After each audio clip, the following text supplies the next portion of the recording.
Segundo Reis, capítulo 13. O reinado de Jeoacás.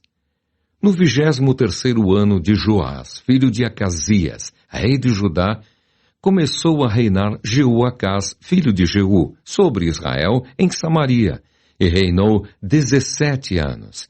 E fez o que era mal perante o Senhor, porque andou nos pecados de Jeroboão, filho de Nebate, que fez pecar a Israel. Não se apartou deles, pelo que se acendeu contra Israel a ira do Senhor, o qual os entregou nas mãos de Hazael, rei da Síria, e nas mãos de Ben-Hadad, filho de Hazael, todos aqueles dias.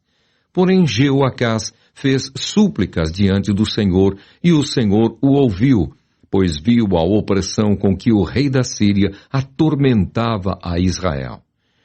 O Senhor deu um salvador a Israel, de modo que os filhos de Israel saíram de sob o poder dos sírios e habitaram de novo em seus lares, como dantes. Contudo, não se apartaram dos pecados da casa de Jeroboão, que fez pecar a Israel, porém andaram neles. E também o poste ídolo permaneceu em Samaria.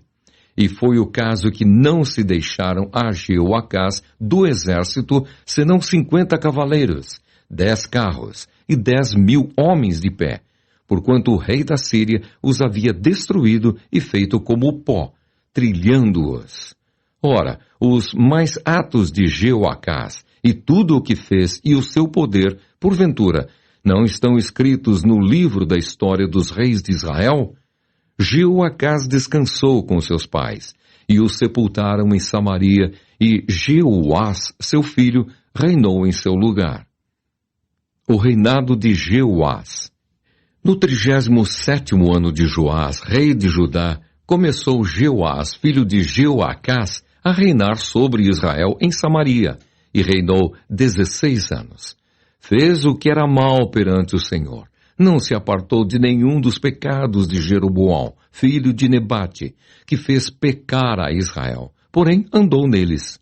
Quanto aos mais atos de Jeoás, e tudo o que fez, e ao seu poder, com que pelejou contra Amazias, rei de Judá, porventura não estão escritos no livro da história dos reis de Israel? Descansou Jeoás com seus pais, e no seu trono se assentou Jeroboão. Jeoás foi sepultado em Samaria, junto aos reis de Israel.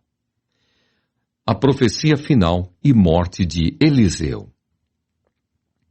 Estando Eliseu padecendo da enfermidade de que havia de morrer, Jeoás, rei de Israel, desceu a visitá-lo, chorou sobre ele e disse: meu pai,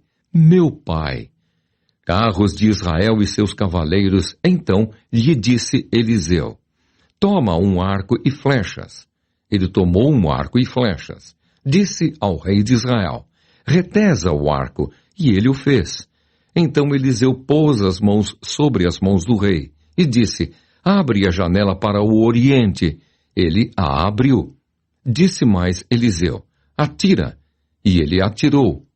Prosseguiu: flecha da vitória do Senhor, flecha da vitória contra os sírios, porque ferirás os sírios em Afeca até os consumir. Disse ainda: toma as flechas. Ele as tomou. Então disse ao rei de Israel: atira contra a terra. Ele a feriu 3 vezes e cessou. Então o homem de Deus se indignou muito contra ele e disse: 5 ou 6 vezes a deverias ter ferido. Então feririas os sírios até os consumir. Porém agora só 3 vezes ferirás os sírios. Morreu Eliseu e o sepultaram.